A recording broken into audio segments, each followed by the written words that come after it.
अस्सलाम वालेकुम। आइए सुनिए मेरी कहानी मेरी ज़ुबानी। क्यों, कब और कैसे आई मैं दुबई। एक छोटे से शहर में रहने वाली आम सी लड़की, जिसने कभी ये भी नहीं सोचा था कि वो कभी लाहौर भी जाएगी। उसे क्या पता था कि अल्लाह ताला ने उसके नसीब में दुबई लिखा है।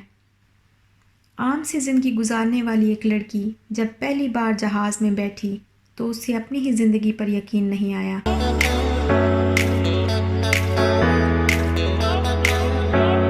सांसें जैसे रुक सी गई हों, लफ्ज़ जैसे साकित हो गए हों।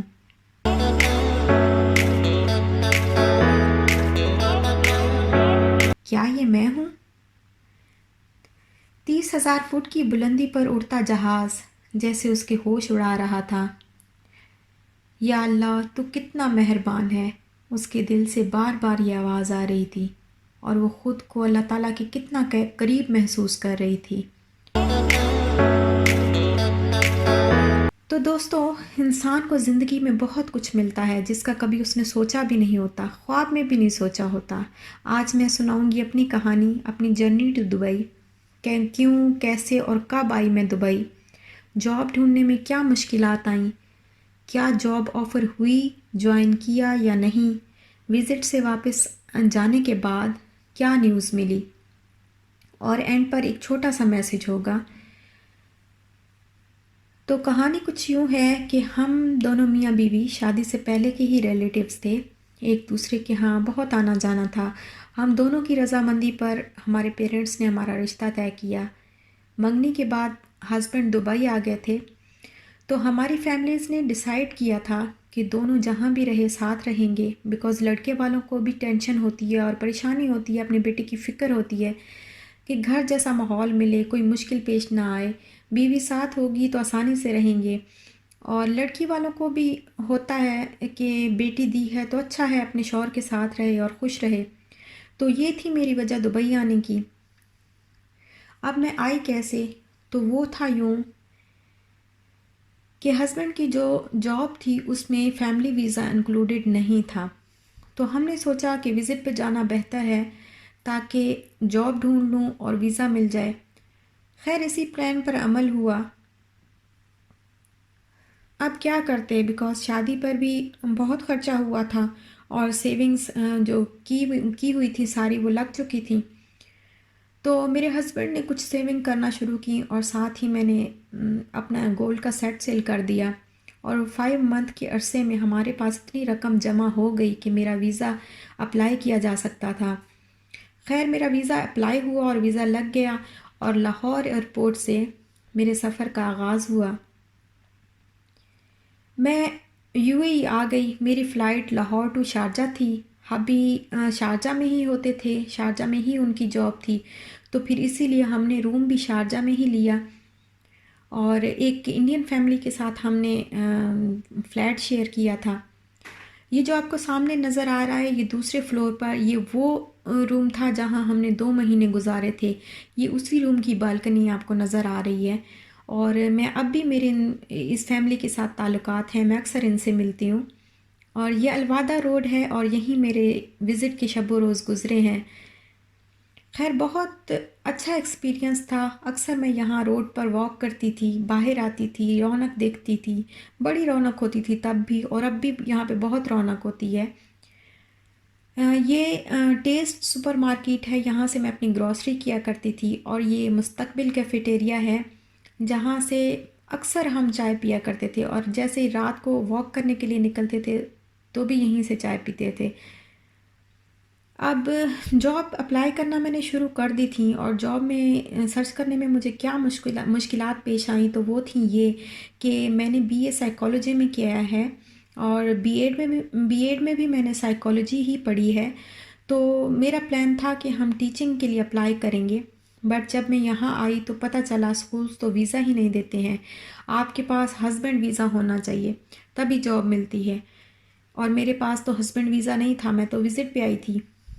ये बहुत बड़ा मसला था हमारे लिए, बिकॉज़ बाकी सेल्स और कैशियर की जॉब्स हम जैसी पाकिस्तानी लड़कियां नहीं कर सकती, वो हमारे बस की बात नहीं है।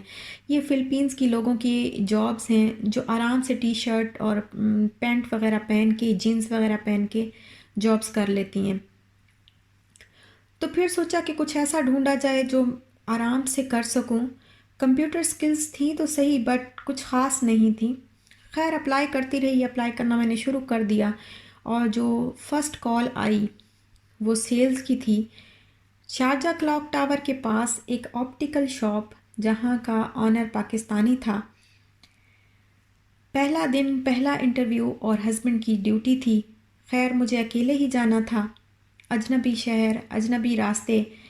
پہلی بار جب میں ٹیکسی میں بیٹھی تو دیکھا کہ اپنا پٹھان بھائی ہی ڈرائیور تھا.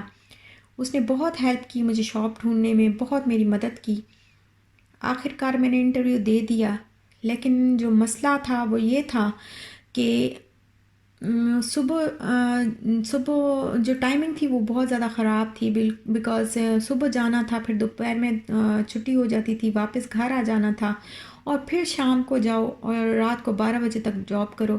تو یقینی سی بات ہے کہ میں نے انکار ہی کرنا تھا. سیلری تو ریزنیبل تھی بٹ ٹائمنگ بالکل بھی صحیح نہیں تھی. اس کے بعد بہت سی کالز آئیں، کہیں ہم فٹ نہیں تھے ان کے لیے، کہیں وہ ہمارے لیے صحیح نہیں تھے، کہیں ٹائمنگ، کہیں سیلری. بس دن گزرتے رہے. روز صبح اٹھ کے نیوز پیپر پکڑ کے کالز کرنا، روز نکل کے سی ویز ڈراپ کرنا، جگہ جگہ مشکلات، جگہ جگہ پریشانی. اور مجھ جیسی پاکستانی لڑکی، اور وہ بھی مشرقی لباس میں، تو ایسے جاب کون دیتا ہے بھلا. روز رات کو میں رو کے سوتی تھی، اور صبح آنکھ کھلتے ہی ٹینشن کے انبار لگ جاتے تھے کہ کیا بنے گا، واپس نہیں جانا ہے مجھے جاب کے بغیر، میرا کیا بنے گا. لیکن جو اللہ کرتا ہے نا وہ انسان سمجھ بھی نہیں سکتا. 2 مہینے اسی کشمکش میں گزر گئے. اب تو اتنا ٹریول کیا تھا کہ دل ہمت ہار چکا تھا، قدم تھک چکے تھے، اور جیب خالی ہوتی نظر آ رہی تھی. صرف 5 دن رہ گئے تھے اور اچانک سے ایک کال آئی. Are you Samina? We have your CV.